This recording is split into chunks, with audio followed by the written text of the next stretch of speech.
Hello there, it's Claire from Come Back Brighter here.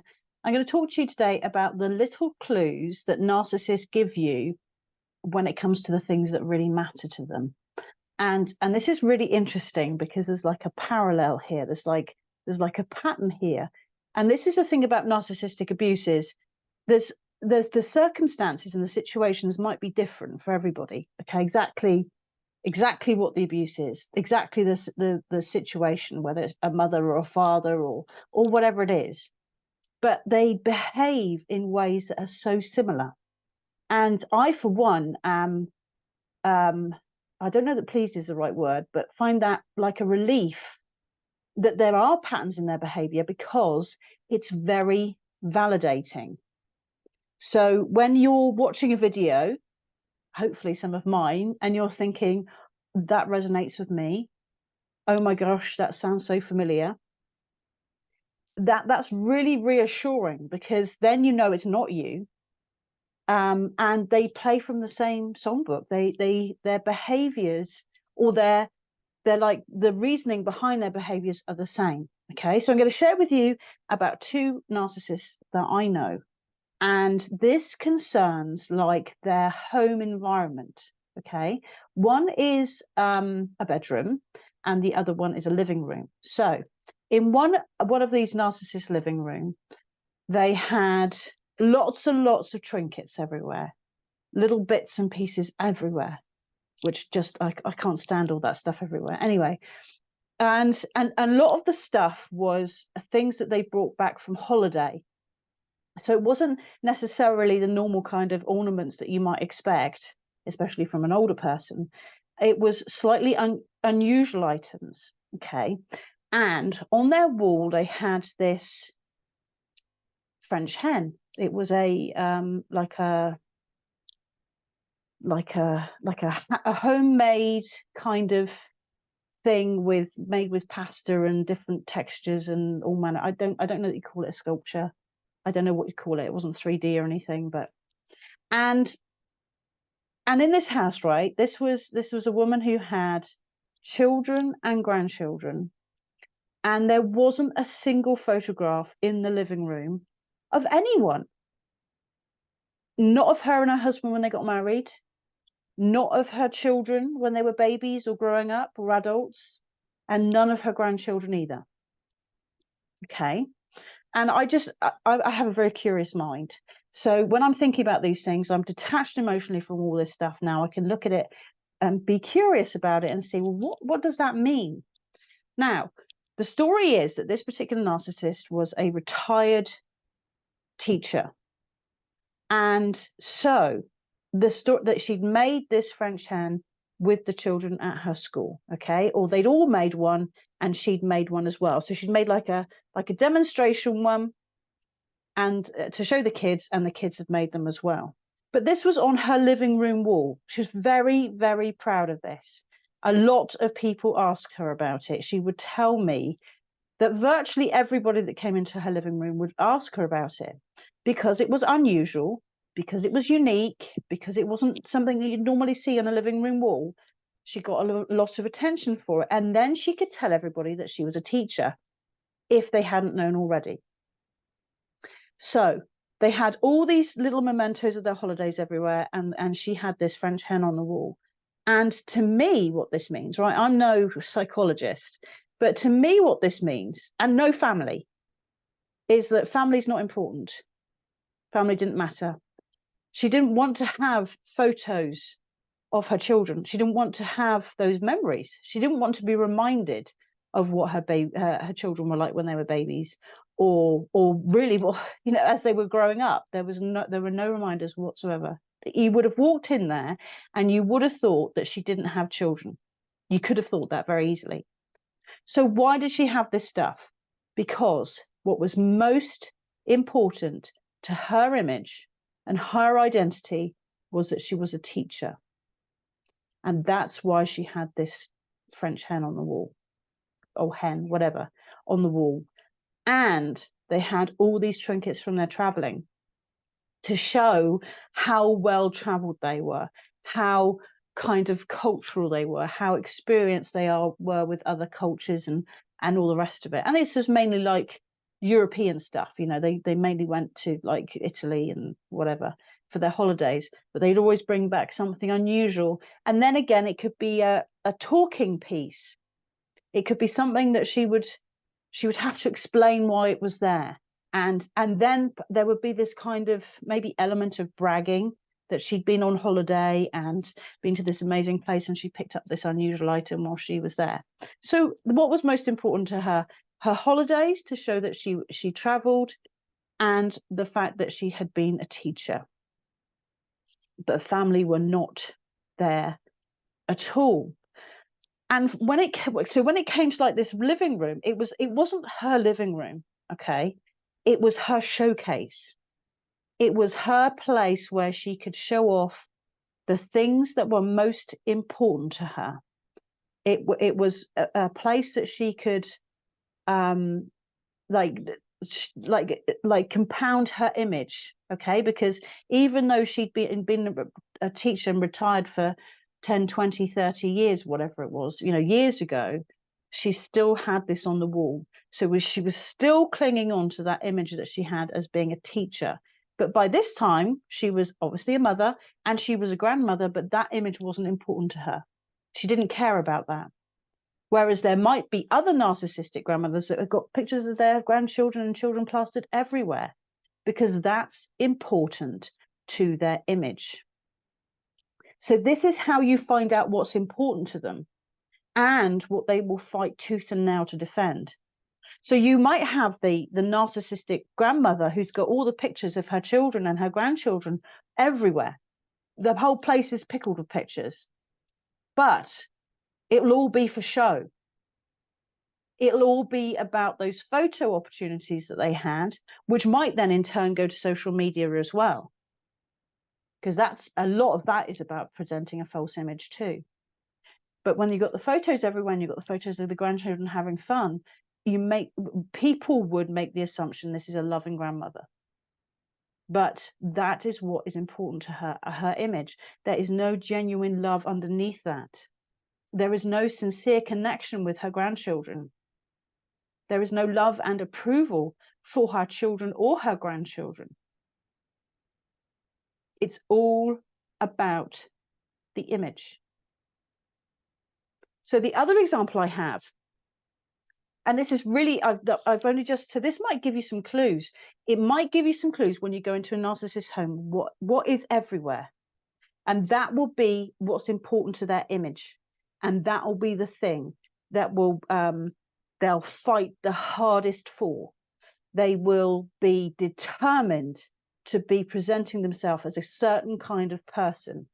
And their space, it might be their garden, it might be their car they drive, but their living space too, especially if they have a lot of people in it, will not be a cozy place to be. It will be a place for them to showcase what a fabulous person they are in whatever aspect of their life they thought it was that was important to them. So with this other narcissist, this was his bedroom, okay? And by this time he had children and he had grandchildren, okay? And this was just his bedroom, okay? He went off into his own bedroom. And in this room, he had everywhere, every surface, he had pictures of him at work. He had a picture of him like presenting. He had a picture of him with the teams that he'd worked with. He had a picture of him at conferences. He had like a semi-professional photograph of him actually like on stage doing the thing that he did. And there wasn't a single photograph of any of his children or his grandchildren. So what does that tell you? What that tells you is what was most important to this narcissist was his working career. That was most important to him. Nothing else mattered. Now, unlike the living room, which is more of a kind of not exactly public space, but it's not such a private space as the bedroom, this is what he wanted to see when he woke up in the morning. He wanted to be reminded. This is when he was retired. And he was like, he didn't actually kind of formally and officially retire. He was ill and he had to retire because he'd been ill. So there was no, so what he was doing was, again, like the other one with the hen with the teacher, harking back to the old days with such fond memories. Although at the time, and I was with him for a lot of this, he hated what he was doing, or that's what he told me, or that's how he led me to believe he felt about it. But there he is with these pictures up of strangers, of people that he met, you know, maybe a couple of them he met consistently over a period of years because they were also doing the same thing as him and they were on his team. So some of them he might have known for a number of years, but the majority of the photographs, of the group photographs, were taken of people that he met maybe for a week or maybe 2, or at a push like maybe a month. And then they dropped out. He was no longer in contact with them. They're gone, disappeared, finished, gone off and done their own thing. And having photographs of those people was more important than having pictures of his family. So I'm not to say, like, you know, whatever floats your boat, but I think what it is their living spaces become reflective of what is important to them. It becomes like a reflection of what they want their image to be. And it's just interesting that in both cases they were utterly devoid of any family photographs, both of them. Like it was noticeable. You know, and with both these people, I knew them for a long time. It didn't strike me as really that strange at the time. But it's only now when I'm looking back and thinking, wow, there was no like family ties or connection or like family love or anything there. There was no interest in the members of their family, in their own children and their own grandchildren. No interest whatsoever. And that tells you all you need to know. But like I say, you might have the opposite case where you have a narcissistic parent or grandparent who's got baby pictures everywhere. And that's because that's what's important to their image. Because there is another narcissist that I know that she had the baby pictures in her bedroom. She had the school photos in her bedroom. And she had the grandchildren pictures in her bedroom. Because what was important to her was her image as a mother and her image as a grandmother. So it's like a sneak peek. Now, the serious thing to mention about all of this is whatever it is that they're plastering all over their home, and in particular in their bedroom, because that's like a really private space, is reflective of what's important about to their image. And they will fight tooth and nail to keep that image. So I'll be willing to bet you, if you have ever had like a run-in with these people, and maybe you can think about it, I'd be interested to see whether or not it was because in some way you were insulting their image as the working person, the teacher, the mother and grandmother. And that was the time when they exploded. That's the time when they reacted, because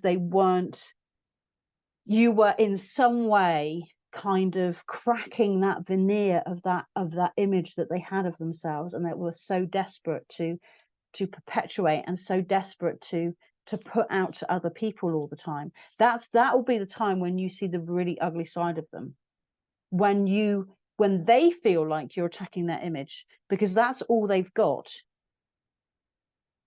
They weren't maybe necessarily a very good teacher, or the working guy. He wasn't necessarily particularly good at his job, nor necessarily enjoyed it. But they got something from it.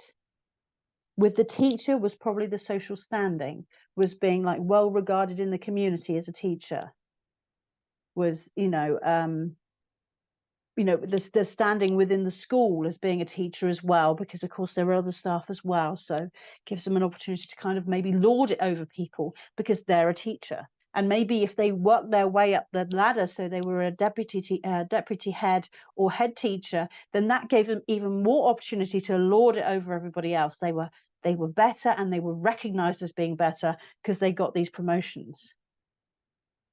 But she didn't necessarily enjoy it, but she got something from it that fed her need to be better than, to feel superior to boost her image in some way or another.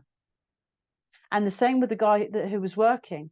Again, at the time, I don't think he really enjoyed it, but it might well be that it earned him enough money to be flash with his cash. And that was enough for him, for it to be really important to him, for it to be the most important thing to him, because money is so important to a narcissist. I think in actual fact, you know, aside from their image, it's probably the most important thing to them.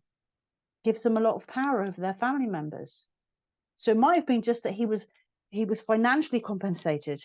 It might have been that he was the center of attention for that period of that course or whatever it was. That he was the teacher, he was the one on stage, he was performing, and everyone looked to him for answers. So he was like superior than them because he knew the answers. He was teaching them. He was better than them because he knew the answers. And that might have been enough for him.